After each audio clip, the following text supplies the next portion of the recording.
et à toutes et bienvenue sur cet atelier qui va être dédié aux opportunités présentées par la Deep Tech en Afrique. Alors donc je suis Anne-Marie Mataï, Senior International Institution Manager au sein des équipes Euroquity de BPI France et j'aurai aussi le plaisir de modérer cette session.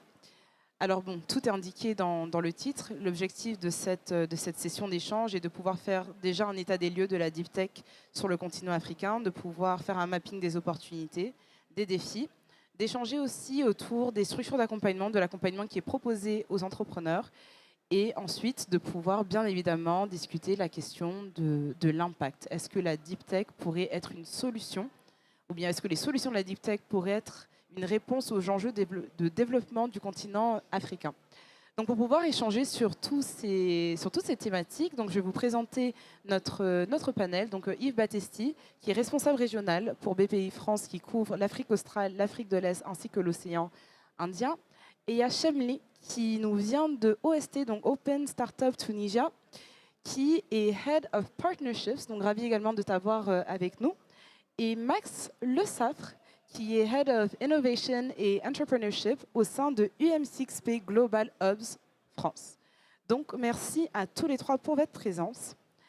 Commençons déjà par faire un état des lieux de la Deep Tech. Donc, je vais me tourner vers toi, Iya. Aujourd'hui, quand tu vois le paysage de la Deep Tech, quelles sont les tendances en termes de pays porteurs, en termes de secteurs porteurs, que tu peux nous faire remonter pour vraiment avoir un aperçu de cet écosystème? Bonjour à tous. Donc, je vais me baser un peu sur une étude qu'on a fait chez OST avec Brighter Bridges et Digital Africa en 2024. Donc, je pense que c'est assez pertinent. Donc, en termes de peut-être ce qui est ressorti de cette étude, en termes d'écosystème en général en Afrique, on voit que c'est un écosystème qui est assez émergent. Donc, selon les chiffres, on a plus de 300 startups deep tech en Afrique, africaines. On a une centaine d'incubateurs, pas mal d'incubateurs qui sont basés au niveau des universités, mais d'autres qui sont aussi indépendants. Quelques fonds d'investissement qui sont en train d'émerger, mais qui ne répondent pas à la demande parce qu'on voit qu'il y a quand même une certaine réserve au niveau du financement parce que les startups deep tech sont perçues comme assez risquées et pas très rentables à court terme. Donc en Afrique, on voit aussi pas mal de champions. Je vais en citer deux. Donc on a Instadeep, le cas de Instadeep, la start-up tunisienne qui a été acquise par BioNTech, et qui a justement donné un signal fort à l'écosystème. Et on a vu pas mal d'émergences suite à cette acquisition. On a aussi la start-up rwandaise Zipline aussi qui a donné ce signal fort. Après, au niveau du profil entrepreneur, donc ce qui différencie un peu les startups deep tech des startups soft tech, c'est qu'on a des entrepreneurs qui sont des scientifiques, qui ont passé pas mal de temps au niveau du lab et on constate beaucoup un manque de business skills, d'où la nécessité vraiment de les monter en compétences au niveau business ou de les associer à des profils business. Mais en même temps, donc, on voit que les cycles de développement sont assez longs, que c'est coûteux, qu'il y a une nécessité de collaboration entre les différents acteurs de la chaîne de valeur d'accompagnement. Mais les startups qui arrivent à réussir sont assez transformatrices et ont vraiment le potentiel de transformer des secteurs au niveau de la santé, au niveau de l'énergie. Donc il y a vraiment un potentiel disruptif. Je vais parler aussi de peut-être au niveau de l'étude, ce qu'on a constaté aussi, c'est qu'il n'y a pas beaucoup de représentativité féminine. On a trouvé uniquement 11% de femmes entrepreneurs ou co-dirigeantes de start-up deep tech, donc peut-être qu'il y a des choses à améliorer à ce niveau. En termes de secteur, on voit l'énergie, clean tech comme premier secteur, ensuite la santé, biotech l'agri aussi en termes de secteur économique et en termes de secteur technologique, il y a beaucoup d'IA, de biotech et de robotique. Je vais m'arrêter là. Je pense Non, mais qu'il y a pas mal de choses à dire, mais je fais un petit résumé de cette étude. c'est parfait. Et puis, bon, c'est aussi le but de cet atelier, parce que je sais que parmi vous, il y en a certains qui sont peut-être spécialistes et d'autres qui découvrent certainement la deep tech. Et il y a quelques éléments sur lesquels je vais revenir un peu plus tard lorsque tu parlais d'agri, agro, de santé. Mais je vais d'abord me tourner vers toi, Max. Donc là, effectivement, ce qu'on voit, c'est que c'est un écosystème qui est dynamique, qui est en construction. Mais qui dit en construction dit aussi qu'on n'y est pas encore tout à fait arrivé. Donc ma question serait plutôt de savoir quels sont les défis que tu identifies qui, je ne sais pas si on peut dire qui freine, en tout cas qui complexifie l'innovation aujourd'hui dans les deep tech. D'accord. Merci Anne-Marème. Et j'espère que vous m'entendrez avec les airs d'opéra qui sont derrière. Pour compléter l'état des lieux qui a été commencé, c'est qu'aujourd'hui l'Afrique, c'est 1,5 milliard d'habitants, donc à peu près 17% de la population mondiale, mais uniquement 3% du PIB mondial et 2% du commerce mondial. À côté de ça, l'Afrique, c'est également pour la sécurité alimentaire de l'Afrique et du monde, 65% des terres arables non cultivées, un énorme potentiel. C'est aussi 30% des réserves mondiales en minerais et c'est aussi en 2030 40% de la jeunesse mondiale. Ça veut dire qu'il faut vraiment que l'Afrique, mais au sens des géographies africaines, parce qu'il y a des géographies africaines, saisisse l'innovation comme une parfaite opportunité et la jeunesse pour l'entrepreneuriat, pour développer, convertir cette opportunité qui est en son sein, également de miser sur toute l'articulation des écosystèmes pour convertir ça à l'échelle internationale dans les chaînes de valeur à forte valeur ajoutée. Donc on a parlé d'agriculture, d'énergie, de digital, de santé. C'est vraiment toute cette chaîne d'innovation qui doit être intégrée par les écosystèmes africains, voire qui doit être construit et initié au sein même de ces écosystèmes-là. Merci beaucoup Max. Et puis en même temps, ta réponse était aussi complémentaire à la réponse de EIA. Alors maintenant, je me tourne vers toi, Yves. Alors toi, tu as la particularité d'avoir un pied aussi sur le terrain, puisque donc, tu es basé pour BPI France à Nairobi. Le Kenya, de toute façon, on en a beaucoup parlé en long, en large et en travers aujourd'hui. Le Kenya fait partie de ces key players de la deep tech, de la tech, de l'innovation. Alors, qu'est-ce qui fait que le Kenya est autant cette terre attractive et quelles sont les opportunités que tu vois que présente en tout cas cet écosystème pour l'essor de la deep tech? Merci beaucoup Anne-Marème, c'est un vrai plaisir d'être avec vous pour évoquer ces sujets aujourd'hui. Et d'autant plus qu'on évoque la Silicon Savannah, qui est donc effectivement le nom qu'on donne à l'écosystème tech florissant de Nairobi notamment. Moi, je pense que pour répondre à ta question, Anne-Marème, c'est la conjonction d'au moins 3 facteurs. D'abord, si on regarde la macroéconomie au Kenya et en Afrique de l'Est au global, les indicateurs macroéconomiques, ne serait-ce que les taux de croissance, ils tirent la croissance du continent. Vous avez à peu près en 2024 5,1% de croissance consolidée sur tous les pays de la zone Afrique de l'Est, ce qui est supérieur à la moyenne du continent. Cette macroéconomie, premier élément, elle est également appuyée par un certain nombre d'atouts structurels de ces économies. Parce qu'on évoque aussi l'écosystème Deep Tech, il faut, je pense, parler à Nairobi de son visier de talents extrêmement qualifiés sur les écosystèmes innovatifs. Je pense que ce n'est pas pour rien que Google, Microsoft ont décidé d'installer leurs hubs sous-régionaux à Nairobi. On voit à Nairobi également de plus en plus chaque année de bootcamp de programmation qui se créent, notamment supporté par Microsoft ADC Hub, qui est vraiment un bootcamp absolument magnifique, qui forme chaque année, en collaboration avec des universités locales, plusieurs centaines d'étudiants à la programmation. Donc on voit effectivement qu'il y a une permanence d'un entrepreneuriat deep tech à haut potentiel, qui se vérifie également par les montants investis en private equity venture capital, et notamment en venture capital. Sur les données publiques seulement, en 2024, le Kenya a attiré à peu près 700 millions d'euros d'investissement en capital risque. C'est supérieur, certains le pensent, à beaucoup de pays d'Afrique de l'Ouest. Alors je ne dis pas qu'il n'y a pas une permanence d'un entrepreneuriat en Afrique de l'Ouest. Exactement, en Afrique de l'Ouest. Mais là, on pense effectivement à un écosystème qui est relativement mature en Afrique de l'Est, qui vient effectivement confirmer ce que tu évoquais à l'instant, Anne-Marème.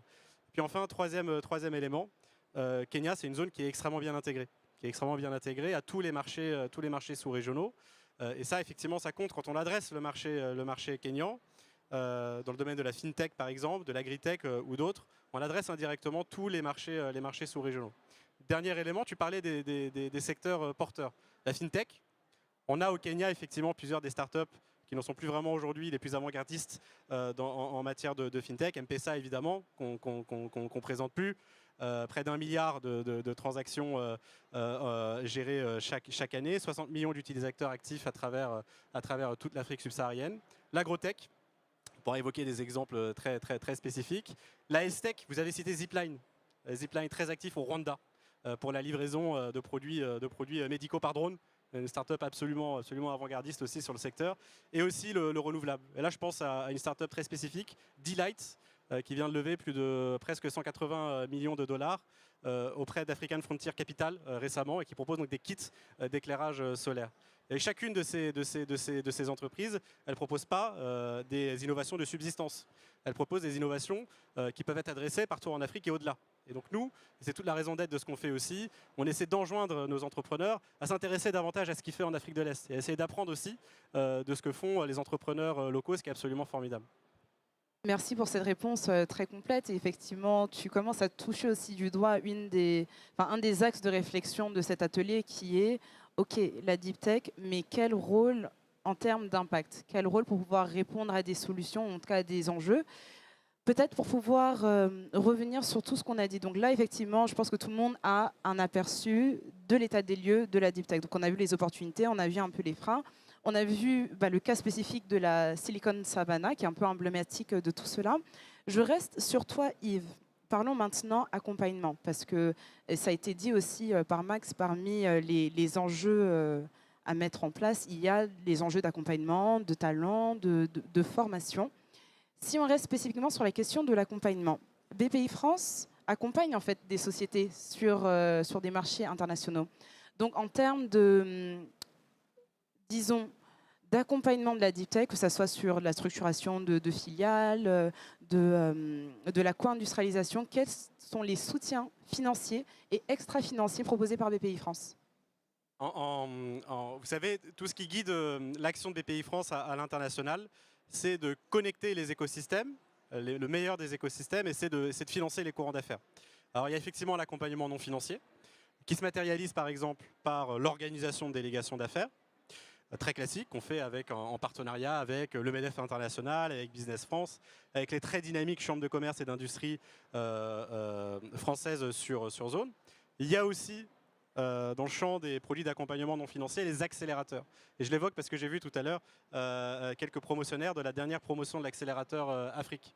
Alors ça, c'est un produit maison co-construit avec Business France, un programme d'incubation d'1 an à 1 an et demi pour accompagner, en ce qui concerne l'accélérateur Afrique, les entrepreneurs français dans leur stratégie de développement à l'international, avec des immersions de terrain qui sont proposées. Et je pense qu'on peut raisonnablement dire ici qu'on accueillera la 5e promotion d'accélérateur Afrique à nouveau au Kenya, au mois de mai prochain, en marge du sommet Afrique-France, ce qui sera une très très belle séquence. On sera ravis de vous y accueillir de concert avec tout l'écosystème en local. Après, il y a l'accompagnement évidemment financier. Une fois qu'on a fait la mise en relation, il y a un certain nombre d'outils assurantiels et financiers qui sont développés par BPI France pour supporter les courants d'affaires. Et là, essentiellement, il va s'agir d'une facilité de crédit en dette, le crédit export, et à pouvoir financer directement vos partenaires, publics ou privés, à l'international, dès lors qu'ils sourcent des biens d'équipement ou des services, je l'évoque parce qu'on parle de la deep tech, à des entreprises françaises. En 2 mots, c'est ça. C'est vraiment connecter les écosystèmes, financer les courants d'affaires. Et ça, on le fait de concert avec toute la Team France, la dynamique Team France est-africaine. Je vais revenir sur cette question juste après.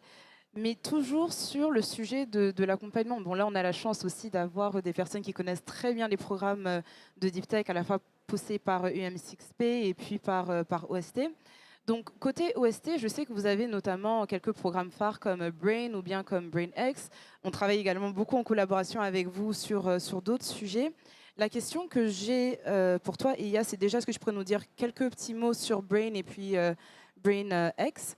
Et la deuxième question que j'ai, c'est concrètement, comment est-ce que vous faites la distinction entre un projet qui a un potentiel scientifique majeur et un projet qui a un potentiel entrepreneurial que vous pouvez accompagner? Je vais commencer peut-être par présenter les offres Deep Tech qu'on a. Donc on a le programme BrainX, c'est un programme pour les scientifiques qui ont des résultats de recherche intéressants et qui veulent transitionner vers l'entrepreneuriat. Donc là, on essaye vraiment de les exposer, de les inspirer. L'objectif est vraiment d'avoir 1, 2, 3 pépites qu'on accompagne davantage pour pouvoir structurer leur business model. Après, on a le programme Brain, qui est un programme d'accélération qu'on a monté avec MIT. Et là, on essaye de trouver des champions. Là, on essaye de trouver des startups, d'identifier les startups qui ont un fort potentiel, qui répondent à des problématiques et on essaie de les accélérer pour lever des fonds, pour vraiment devenir market et investment ready. Et là, on essaye justement de leur ouvrir des portes à l'international. Donc peut-être pour revenir aux critères, en fait, les critères pour nous, pour distinguer une startup deep tech d'une startup qui n'est pas deep tech, c'est vraiment le type de technologie. C'est généralement des technologies qui sont assez avancées, complexes, donc qui résultent d'années de recherche. Donc vraiment, on voit beaucoup la technologie, on voit s'il y a un brevet, si c'est testé sur le terrain, donc vraiment le potentiel de commercialisation de cette innovation. On voit aussi, comme toutes les autres startups, la problématique. Est-ce que la problématique est vraiment réelle? Est-ce qu'il y a un besoin sur le marché africain? Mais aussi, est-ce que c'est compétitif à une échelle globale? On regarde beaucoup l'équipe, parce qu'on a souvent des équipes de scientifiques qui ne connaissent pas beaucoup les aspects business, et donc on voit leur capacité, leur coachabilité ou leur capacité à monter en compétences ou à associer d'autres profils qui ne sont peut-être pas les inventeurs de cette solution. Ça, c'est assez difficile. Et on voit aussi le coût de production, parce qu'on a aussi des fois des startups ou des innovations qui sont assez disruptives, qui sont très intéressantes, mais elles ne sont pas scalables. Et là, on n'arrive pas à les accompagner. Donc voilà, c'est à peu près ces éléments qu'on regarde pour justement distinguer ces champions qu'on accompagne. Merci beaucoup, Eya. Alors bon, assez naturellement, je vais te demander comment est-ce que du côté du UM6P Global Hubs France, est-ce que vous avez un accompagnement qui est similaire et qui est différent? Ça, c'est une première question. Mais surtout, et c'était toi justement qui en parlais, Max, c'est vrai que la réalité de la deep tech se heurte à des éléments comme les cycles longs, comme le manque d'infrastructures. Et donc face à cela, vous avez choisi chez UM6P de faire le choix d'un accompagnement intégré axé vers l'impact. Donc ma question est déjà, pourquoi ce choix de modèle? Et la deuxième question, mais ça revient un peu à ce que je disais à Eya, est-ce que tu pourrais nous dire quelques mots un peu sur les programmes que vous portez au sein de... Bien sûr. Voilà. Merci Anne-Marème. Donc tout à fait, par rapport à ce qui a été dit, par rapport à la deep tech, c'est vraiment l'enjeu des temps longs qui est absolument primordial. Pourquoi? Parce qu'il y a un temps long de développement de la technologie, il y a un temps long pour du coup l'accès au marché, et du coup il y a un temps long pour pouvoir mettre le financier d'un bout à l'autre de la chaîne pour que la société se développe jusqu'à l'accès au marché. Et c'est pour ça qu'il y a 3 axes de développement majeurs au niveau de l'UM6P. C'est d'abord l'enjeu du terrain, pouvoir tester en conditions réelles les technologies. Effectivement, pour le deep tech, il faut rapidement savoir si la technologie est pertinente sur le terrain. À l'université Mohamed VI Polytechnique, sur les campus de Maroc, et à travers les antennes internationales, dont l'UM6P Global Hubs France, justement, on a accès à des plateformes technologiques de tests en conditions réelles, comme des fermes expérimentales sur les sujets agricoles, comme des fermes de panneaux solaires ou de production d'hydrogène vert sur la question des énergies renouvelables, comme un nouveau CHU sur le nouveau campus, sur le campus de Ben Guerir, le campus technologique de l'université Mohamed VI Polytechnique, pour justement tester en conditions réelles, sur le terrain, au plus près de l'usager, la nouvelle technologie, la solution innovante. Ça, c'est l'enjeu du terrain. Ensuite, il y a l'enjeu du passage à l'échelle. Une fois qu'on a validé sur le terrain, à travers les plateformes technologiques, la pertinence, je dirais même la validité de la technologie, il faut avoir tout un écosystème intégré, ce que j'appelle tourner vers l'impact, donc tourner vers l'usager, pour pouvoir passer à l'échelle et offrir cette solution technologique à toutes les géographies africaines, voire au monde entier, parce que comme on dit souvent, la réalité et on va dire l'urgence climatique africaine est le futur de demain pour quasiment tous les continents. Et donc pour ce passage à l'échelle, l'université se construit comme un écosystème totalement intégré, avec les laboratoires de recherche appliquée, évidemment la formation de talents pour mener et conduire les transitions de demain et pour appliquer ces technologies, mais également des bureaux d'ingénierie, les plateformes technologiques, des acteurs d'industrialisation dont le métier est justement de passer à travers cette mise à l'échelle, ce qu'on appelle de passer des TRL 6 à des TRL 9 pour pouvoir l'offrir à tous jusqu'à l'usager. Le dernier enjeu, c'est l'enjeu financier, effectivement très important en FinTech en Afrique de l'Est, mais également développé de plus en plus en Afrique de l'Ouest, notamment par l'UM6P et l'UM6P Ventures, qui permet d'investir sur les innovations, sur les entrepreneurs et les talents, pour pouvoir faire ce bridge de temps entre l'idée, l'innovation, la plateforme technologique et le passage à l'échelle jusqu'à l'usager. Juste pour terminer, par rapport aux antennes internationales, donc aujourd'hui je représente l'UM6P Global Hub France. Et en fait, la stratégie et la logique de l'UM6P est justement de prendre les sujets africains et d'y mettre les atouts, où qu'ils soient à travers le monde, pour du co-développement, pour co-développer des solutions africaines qui seront demain des solutions mondiales pour les transitions en cours. Et donc les antennes, notamment à l'UM6P Global Hub France, on développe des partenariats avec les laboratoires de recherche à travers des projets collaboratifs. Et également, on soutient les projets d'entrepreneuriat extrêmement importants pour dynamiser cette jeunesse et cette initiative à travers 2 principaux programmes. Tout d'abord, des hubs d'innovation en Europe, dont le premier est à Station F. Et enfin, des programmes sur mesure dédiés pour accompagner les startups africaines et européennes à co-développer sur les enjeux africains. Juste pour les citer, Next Africa, dont la 2e édition sortira au tournant de l'année prochaine, et Deep Connection sur les enjeux industriels qui sortira avant la fin de l'année. Merci beaucoup Max, et effectivement merci aussi d'avoir présenté ces différents hubs, et je pense que ça mérite même une question vis-à-vis de cela, mais je vais d'abord me tourner vers Eya.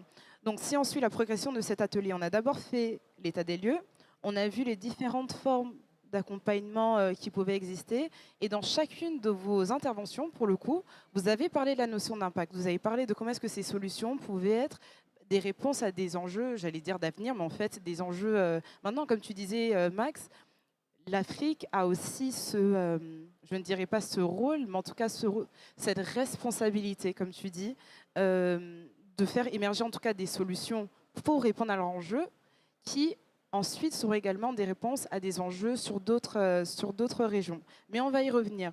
Sur la question de l'impact, il me semble que tout à l'heure, je ne sais plus si c'était Max ou bien si c'était toi, Eya, mais il y a eu cette notion de modèle importé.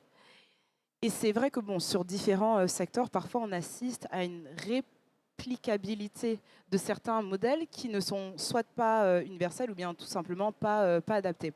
Donc la question que j'ai, c'est dans la mise en place des programmes que vous avez chez OCE, est-ce que vous avez un axe par l'Afrique, pour l'Afrique dans vos programmes ? Alors nous, notre thèse en fait, c'est on pense que les startups africaines n'ont pas accès aux mêmes opportunités que d'autres startups européennes ou américaines. Et donc on part du principe que si on arrive à ouvrir ces portes pour les startups africaines, qu'on arrive à les exposer à d'autres startups, à d'autres écosystèmes, elles seront en mesure en même temps d'adapter leurs solutions à l'échelle locale, mais aussi de rayonner à l'international et d'être compétitifs. Donc effectivement, on pense africain, donc on sélectionne des startups africaines, on s'assure que le fondateur, un des fondateurs au moins est africain, qu'il y a des opérations en Afrique, que ça sert l'Afrique. On travaille avec des partenaires régionaux, etc. Mais on travaille aussi beaucoup sur exposer ces startups africaines à l'international. Et peut-être je vais donner. Et donc comment on fait ça ? On a des partenariats par exemple avec MIT, on a des partenariats avec Hello Tomorrow. Et lors du cycle d'accompagnement, on s'assure que ces startups sont exposées dans les plus grandes conférences internationales. Qu'elles ont accès à des bootcamps de MIT qui sont très coûteux pour des startups africaines qu'on essaye d'avoir à coût abordable parce qu'on a ces partenariats stratégiques. Donc on leur donne ce contenu de qualité, on leur donne un réseau régional mais aussi international et on leur donne beaucoup d'immersion, on les fait voyager, on n'est pas une agence de voyage mais on les fait voyager parce qu'on pense que c'est important pour eux d'avoir cette exposition internationale. Après, je vais donner peut-être un exemple de start-up. On a une start-up Remedy qui est en fait une start-up égyptienne qu'on a accompagnée sur le programme Brain. Et en fait, ce qu'ils font, ils font des diagnostics tests, des tests de diagnostic qui sont à coût réduit parce qu'ils utilisent des matériaux locaux. Et en fait, ça permet de démocratiser l'accès à la santé en Afrique et donc de faire de la prévention pour plusieurs maladies comme la tuberculose. Mais en même temps, en fait, elles ont des certifications à l'international et en fait, elles arrivent à rayonner à l'international. Elles ont accédé au marché, donc elles sont établies aux États-Unis. Donc on essaye d'avoir un peu cet aspect contextuel, mais aussi une start-up qui est compétitive à l'échelle globale. Merci beaucoup, Eya. Finalement, ce que je m'aperçois, c'est que la notion de co-développement dans la recherche du modèle ou bien dans la construction des solutions et d'internationalisation est aussi très présente chez UM6P. Est-ce que tu pourrais nous parler un peu plus de ce modèle? Comme j'ai dit, j'allais revenir sur cette question des hubs. Et surtout, en quoi est-ce que le fait de réfléchir à des solutions co-développées pourrait être la solution peut-être à l'émergence de réponses systémiques? Je ne sais pas si ma question elle était claire. Très bonne question et je vais essayer d'y répondre. Alors, pour reprendre le modèle international de l'UM6P, qui est la première question, l'idée vraiment est de se connecter aux meilleurs écosystèmes internationaux à travers le monde. Et pourquoi? Comme je l'ai dit tout à l'heure, il y a une question déjà de gestion des temps longs, de co-développement, mais aussi d'impériosité de calendrier. Ça veut dire que les enjeux africains seront les enjeux des autres continents de demain, mais pour l'Afrique, c'est aujourd'hui, voire aujourd'hui depuis quelques années. Ça veut dire que pour gérer ces temps longs, il faut se connecter aux meilleurs partenaires où qu'ils soient pour co-développer rapidement des solutions pour l'Afrique, par l'Afrique, en co-développement. Ça, c'est la première chose. La deuxième chose, c'est quand on se connecte ou comment se connecter aux meilleurs acteurs internationaux, nous, on croit beaucoup dans la proximité. C'est pour ça qu'on ouvre des antennes internationales au plus près des écosystèmes d'innovation majeurs à travers le monde. L'UM6P Global Hubs France pour l'Europe, l'UM6P Global Hubs Montréal pour le Canada et maintenant New York pour les États-Unis. L'idée, c'est que pour que les gens se mettent à co-développer des solutions pour l'Afrique et par l'Afrique, encore faut-il qu'ils connaissent le détail, l'enjeu et l'intérêt de travailler sur ces sujets-là. Et nous, on croit dans la proximité pour partager les enjeux, pour en faire la pédagogie et pour inciter cette jeunesse à travers le monde à co-développer les solutions. La deuxième chose, c'est que qui dit co-développement dit des personnes qui se connaissent beaucoup mieux. Et donc les programmes, un peu à l'instar de ce qui est développé à OST, mais là du côté UM6P, au niveau des programmes d'accompagnement, on a vraiment un pont d'innovation entre les continents. Pour nous, c'est entre l'Europe et l'Afrique. L'idée n'est pas de travailler à distance sur des sujets, c'est de, par la proximité des hubs comme l'UM6P Global Hub France, c'est de faire des immersions croisées entre des écosystèmes d'innovation majeurs, à Paris à Station F par exemple, à Startgate à l'UM6P au Maroc, bientôt à New York et bientôt à Montréal, pour pouvoir trouver les atouts où ils sont et très très vite co-développer, pour gérer ces temps longs, co-développer une solution vers l'impact qui marche pour le réel. Merci beaucoup Max et puis Ea pour ces réponses qui étaient complémentaires. Je vois que oui, effectivement, le temps file, mais j'ai peut-être une dernière question pour toi Yves. Donc comme on a dit, toi tu es basé au Kenya. Et on a eu un échange assez intéressant, je pense qu'il partait de Jumia, et on a eu toute une réflexion sur le fait qu'il y avait une tendance chez les sociétés anglophones à ne pas hésiter à créer en tout cas des filières technologiques sur place en Afrique. Et on a beaucoup parlé du Kenya. Quel serait le message, parce que bon, dans l'audience, là, on a aussi des entrepreneurs français, que tu aurais à passer vis-à-vis de ça? Est-ce qu'il n'y aurait pas une... comment encourager, ou en tout cas dérisquer les sociétés françaises sur leur approche sur la création de filières sur place? Merci. D'abord, je pense qu'il faut révéler les opportunités de partenariat. Parce qu'on est en Afrique de l'Est, je pense, et vous me le direz d'ailleurs peut-être dans le Q&A, si j'ai tort ou si j'ai raison. Et j'espère avoir tort, parce qu'on a l'impression en Afrique de l'Est que c'est une géographie qui est un peu plus confidentielle par rapport à l'Afrique de l'Ouest pour les entrepreneurs français. Alors on pense effectivement que c'est notre responsabilité d'essayer avec tous les acteurs de bonne volonté de révéler les opportunités de partenariat sur la zone. Puis une fois qu'on a fait ça, il y a tous les outils. Je ne vais pas revenir en détail, qui permettent de dérisquer l'aventure entrepreneuriale des acteurs français vers le continent pour co-développer. C'est vraiment un élément de langage qui est au cœur de notre stratégie, et merci infiniment de le rappeler, de co-développer, de co-innover aux côtés d'eux. Et pour faire ça, et pour s'inscrire dans la durée, il faut absolument s'ancrer localement. Il faut s'ancrer localement, il faut créer une filiale en local. Il faut évidemment travailler main dans la main avec des ingénieurs locaux. Et tu évoquais, Anne-Marème, les acteurs anglo-saxons. Les acteurs anglo-saxons, depuis un certain temps, sur la zone Afrique de l'Est, ont cette stratégie d'ancrage local pour durer dans le temps. Safaricom. Safaricom, c'est une filiale de Vodafone. Personne ne le sait vraiment, mais c'est une filiale de Vodafone, effectivement, qui appartient également pour partie à l'État kényan. Unilever, je parle des grands groupes exprès. très actif au Kenya et en Afrique de l'Est, ne propose aussi que des biens de consommation parfaitement adaptés aux marchés sous-régionaux. Zipline, Delight, Cheaper Cash sont autant de startups qui travaillent main dans la main avec des acteurs locaux, qui ont des filiales en local et qui sont là précisément parce qu'ils font ça parfaitement bien pour s'inscrire dans la durée sur la zone. Et un mot peut-être Anne-Marem, mais tu auras l'occasion de l'évoquer en Q&A ou après à l'atelier. On a parlé de rapprocher les écosystèmes. Je ne l'ai pas dit tout à l'heure, mais il y a un très bel outil, et pardon pour le placement de produit, qui s'appelle Oroquity. Et piloté chez toi. Vas-y. Et piloté chez toi, et tu en reparleras mieux que moi, qui est en fait une plateforme de matchmaking professionnelle absolument magnifique, permet à des communautés d'entrepreneurs en Afrique subsaharienne de se connecter avec des business angels, avec des investisseurs en France et en Europe. C'est un très très bel outil, mais tu l'évoqueras mieux que moi, Anne-Marem. En tout cas, merci déjà pour la promotion. N'hésitez pas, Euroquity, on a un programme qui s'appelle SEED, où on accompagne justement la deep tech africaine. Malheureusement, le temps étant écoulé, on n'aura pas le temps d'avoir une session de Q&A, mais je vous invite à vous rapprocher de nos intervenants pour leur poser vos questions. Et encore, merci beaucoup Max, Ea et Yves, c'était fascinant. Merci.